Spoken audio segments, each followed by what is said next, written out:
ওরা হাত বাঁধে কোথায়? এখানে। কোথায়? একটু জোরে দেখান কোথায়? বুকে। তো আমি বলি আহলে হাদিসদেরকে দেখে ভাবি এরা কি আসলে বেটা ছেলে না মেয়ে ছেলে না হিজড়া রে বাবা। কারণ মেয়েরা বাঁধে বুকে আর পুরুষেরা বাঁধে নাভির নিচে। এরা আসলে মেয়ে ছেলে না বেটা ছেলে?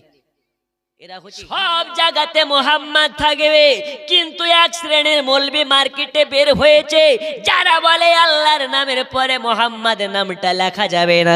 এরা আবার কারা? বর্তমান সময়ে এরা হলো আহলে হাদিস। কি নাম? একটু জোরে কি নাম? ওরা হাত বাঁধে কোথায়? এখানে। কোথায়? একটু জোরে দেখান কোথায়? বুকে। তো আমি বলি আহলে হাদিসদেরকে দেখে ভাবি এরা কি আসলে বেটা ছেলে না মেয়ে ছেলে না হিজড়া রে বাবা। কারণ মেয়েরা বাঁধে বুকে আর পুরুষেরা বাঁধে নাভির নিচে। এরা আসলে মেয়ে ছেলে না বেটা ছেলে? এরা হচ্ছে হিজড়া মার্কা। এদের মুখের ভাষায় এত নোংরা, এত নোংরা। যদি মুখের ভাষা দেখতে চান তো আবু তাহির রেজবির যে কোনো ভিডিওর কমেন্ট বক্সে যাবেন, এদের মুখের ভাষা দেখে আপনার মনে হবে এদের মুখে কুত্তাতেও পেশাব করবে না। কথা বুঝে আসেনি?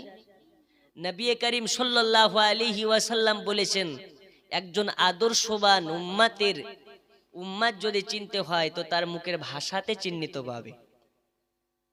যাই হোক, এই আহলে হাদিস নামক ফিতনা, যারা বলছে মসজিদে লা ইলাহা ইল্লাল্লাহ পাশে মুহাম্মাদুর রাসূলুল্লাহ লেখা যাবে না, এ বলে না? সোশ্যাল মিডিয়া যারা দেখেন দেখবেন বাংলাদেশের কিছু আহলে খবিশ ঘুমটা আলা হুজুর মাথায় রুমাল দিয়ে থাকে।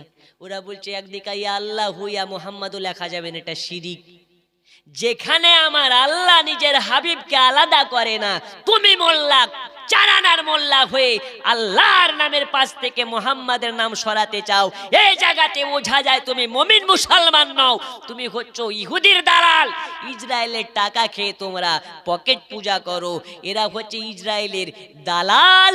এটা আমরা আগে থেকেই বলতাম, কিন্তু ইসরায়েল আর ফিলিস্তিনের ঝামেলা হওয়াতে প্রমাণ করে দিয়েছে আহলে হাদিসরা এই ফিলিস্তিনের সাপোর্ট না করে ইসরায়েলের পক্ষ নিয়ে কথা বলেছে না বলেনি?